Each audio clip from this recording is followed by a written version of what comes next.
저는 부족해도 주님이 허락하시면 주의 잔을 마시겠습니다.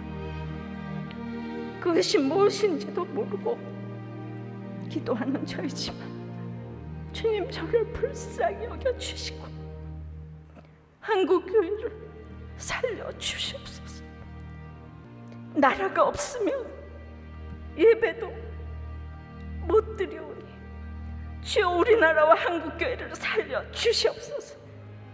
너무 안타깝고 눈물이 납니다. 더 잘하겠습니다. 살려주시옵소서. 반갑습니다.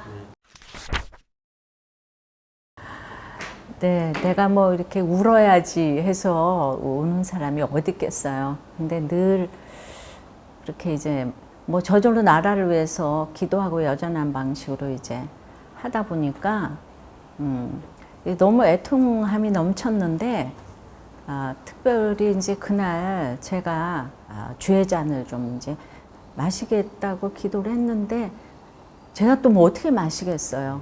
근데 막 회개가 되면서 그 성령님이 그냥 탄식을 진짜 제 속에서 하시면서 성령님이 그냥 울어주시고 지금 성령님이 하셨다는 생각이 들어요. 제가 무슨 나라를 위해서 기도할 근본도 안 됐는데 제가 에스겔 말씀으로 쭉 큐티를 해가다 보니까 사로잡힌 지 5년 만에 말씀이 들리고 말씀이 들리면서 뭐라 그러냐면 전갈과 가시와 찔레 처할지라도 두려워하지 말라. 그러면서 집 밖으로 나가지 말고 벙어리가 되고 무리가 너를 줄로 동여 매리니 이런 명령을 다 주시는데 제가 예전에 이제 결혼 생활하면서 이제 정말 그 집 밖으로 나가지 못하고 또 벙어리가 되고 포로로 사로잡힌 그 환경에서 말씀이 들리기 시작을 하니까 메시지도 키워가고 또 에스겔도 키워가시더라고요. 자기를 위해서 애통하고 거룩을 길러놓는 사람은 당연히 이제 나라를 위해서 기도할 자격이 갖추어지더라고요. 무엇을 위해서 기도해야 될지를 이렇게 알려주시니까 우리가 정말 기복신앙이 아니고 이 팔복의 신앙으로 그게 딱 든든하게 서야지 가정도 쓰고 나라도 쓰고 이제 교회도 쓰는 건데 그거 어떤 것도 무시할 수가 없는 거예요. 눈물을 이제 흘린다는 것이 사실은 이제 긍휼히 여기는 마음이 있고 마태복음에서 애통하는 자는 복이 있나니 위로를 받을 것이며 했잖아요. 그러니까 내가 누군가를 위해서 이렇게 울어준다는 거는 공감하고, 그러니까 저는 힘들었기 때문에 이혼한다고 그러는 사람 보면 제가 막 이렇게 눈물이 나는 거예요. 내가 너무 이혼하고 싶었기 때문에. 근데 자살을 한다는 사람을 보면 너무 자살하고 싶었기 때문에 그냥 이렇게 공감이 돼가지고 막 저절로 이렇게 눈물이 나니까 저한테 고통이 따르는 일이잖아요. 그래서 타지식이 이렇게 되는데 그게 이제 이렇게 되니까 그 남편 때문에도 눈물이 나고 내가 너무 결혼 생활이 힘들었기 때문에 하나님께서 이거를 좀 이렇게 밖에 내놓고 이제 쓰시고 싶었던 것 같아요. 구속사를 깨닫는 거는 이거는 천지가 개벽할 일이고 경천동지할 정말 가치관이 바뀌어지는 거고 제가 바뀐 걸로 봐서. 그러니까 우리들 교회에 리얼 크리스찬이 굉장히 비중이 높으니까 이렇게 와가지고 전염이 돼가지고 본인들도 자기 얘기를 해서 다른 사람들을 또 살리고, 그러니까 정말 부흥이라는 거는 살리는 거잖아요. 사람이 많이 모이는 게 아니잖아요. 근데 진짜 이렇게 살리고자 하는 사람들이 이제 많이 모여들고 이러다 보니까 당연히 지금 이렇게 교회가 있어서 예배 드리는데 근데 나라가 없으면 교회가 없잖아요. 거기에 대해서 너무 절박한 마음이 들고 그 다음에 저보고 진짜 왜 이렇게 애통하냐고 하는데 가정중수와 그걸 말씀 묵상으로 이어가다 보니까 가정중수에 제일 중요한 게 성물란이잖아요. 예. 그 다음에 생명경시 하는 거잖아요. 그런데 제가 예배 못 드리게 하는 거는 전염병 때문에 그거는 정말 뭐 악법도 법이다. 그거는 100번 참겠는데 포괄적 차별금지법, 이거는 나라의 근간을 이제 무너뜨리는 거고, 또 낙태법, 헌법 불합치가 나왔는데 이제 그게 올해 연말 얼마 안 남았는데 입법 예고를 했어요. 14주까지는 마음대로 여성 자기 그 결정권이 있어서 하고, 혹시 성폭력을 당했으면 6개월까지.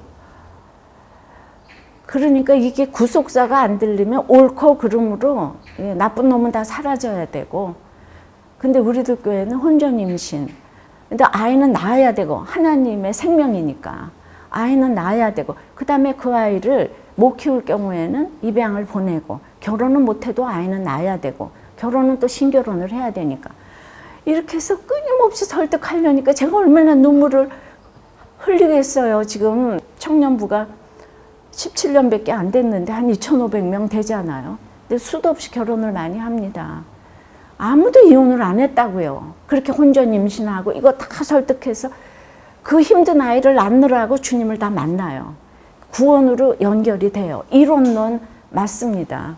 근데 제가 정치를 하는 것도 아닌데 이 차별금지법, 낙태허용법 때문에 1년을 예배 때마다 기도를 안 한 적이 없고, 합심 기도하고 눈물 기도하고 그냥 모임은 기도를 하고 그냥 통곡하고 기도를 하고, 가정, 교회, 나라가 다 이렇게 연결이 되는데 이게 너무 중요한데 제가 정말 눈물이 나요. 그냥 저는 그냥 이렇게 형식적으로 기도하는 게 아니에요. 첫 주일서부터 지금까지 저는 눈물을 안 흘린 날을 찾기가 어려울 정도로 매 예배 때마다 이제 그 애통이 넘쳤고, 그렇게 애통이 넘치는 큰 이유 중에 하나는 제가 우리 남편이 구원을 위해서 생명을 내놨는데 남편이 구원되고 갔어요. 그래서 저는 늘 이렇게 지금 덤으로 사는 인생이라고 생각을 했기 때문에 오늘이 이렇게 마지막이라고 생각되는 게 있어요. 그래서 이 복음 전하고 가야 되겠다. 근데 내가 살아났는데 한마디만 하면 사람들이 이혼 안 하는 거야. 내 간증을 한 번만 하면. 그리고 또 죽지도 않아요. 그러니까 이렇게 절박한 마음이 있어요. 이 절박한 마음으로 제가 어떤 이슈 뭐 이런 얘기 안 하는데 이건 정말 나라의 근간이 달린 너무 중요한 문제인데, 그러니 제가 그날 가서 제가 주의 잔을 마시겠으니 한국교회 나라를 살려달라고 그 기도가 저절로 나온 거지. 억지로는 그렇게 기도 못 하잖아요. 그죠? 사실은 이 코로나는 하나님의 영역이라서 우리가 어떻게 할 수 없는 부분이지만은, 베드로가 새 옥문은 못 열지만은 그냥 급히 일어나 그냥 신고 띠띠고 진리 허리띠를 띠고 복음의 신발을 신고 하나님의 전신갑주를 입어라. 그게 너무 하찮아 보이지만 그거 안 했으면 2000년 동안 하나님 나라 없잖아요. 또 성경에 보면 늦었다 할 데가 없잖아요. 그러니까 우리는 매사에 정말 안 믿는 사람이 죽었다가 깨어나도 못할 적용을 길러놓고, 그렇게 이제 그 회개를 한다는 거는 말로만 하는 게 아니고 완전 유턴을 해야 되죠. 완전히 달라진 걸 행함으로 이제 보여줘야 되겠는데, 그렇다고 제가 행함이 있어서 이렇게 설교를 하고 그런 게 아니기 때문에 제가 또 눈물을 흘려요. 입으로만 설교를 하니까 내가 또 믿음이 있는지 착각하잖아요. 그러니까 그런 걸 말씀으로 하나님께서 늘 또 저한테 경고를 해주시니까, 국가조찬 기도에 가는 날 글쎄 큐티를 했는데 에스겔 13장에 거짓 여선지자가 그냥 완전 영혼의 사냥꾼이 돼가지고 화가 있으리로다. 그래서 제가 그날 제가 거짓 여선지자라고 높은 단위에서 설교하기만 좋아하고 이렇게 경고를 하신다고 용서해달라고 그날, 그러니까 그날 말씀 가지고 내가 또 경고를 받잖아요. 그죠? 그러니까 늘 말씀 가지고 내가 경고받고 그 말씀만큼만 그날 살면 하나님이 결국은 일을 다 행하실 건데, 그 하찮아배는 그 명령, 베드로가 할 거는 신발 신고 띠띠고 가는 거 그것만 하면 되는데, 이렇게 말씀 듣고 공동체 가고 오늘 할 거 적용 이것만 하면 되는데 다 새 옥문을 못 열어가지고 예, 그 하나님이 하시는 것은 하나님한테 맡겨야 되는데, 그래서 한국 기독교를 하나님 너무 사랑하셔서 그동안 너무 많이 축복을 주셨잖아요. 그러니까 우리가 전쟁이 안 날라고 기도를 하는 게 아니고요. 구원 때문에 전쟁은 나기도 하고 안 나기도 해야 돼요.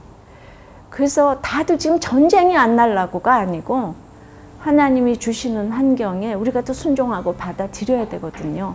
그것이 바로 말씀 묵상이고, 가정부터 살려야 모든 게 연결된다. 그래서 하나님은 저를 나라를 위한 기도회에 저를 쓰게 하실 것 같아요.